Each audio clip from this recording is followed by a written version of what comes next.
எந்த ஊருக்கு போகிறீங்க?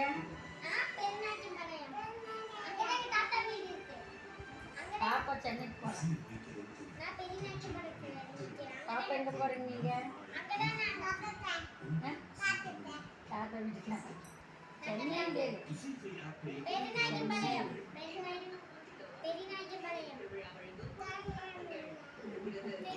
சரி சரி மூஞ்சி போட்டு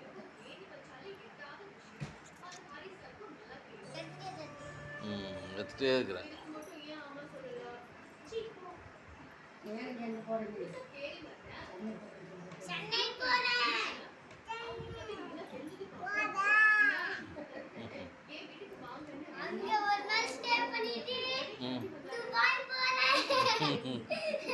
சென்னையில் இருக்காங்க, துப்பாயில் இருக்கிறாங்க.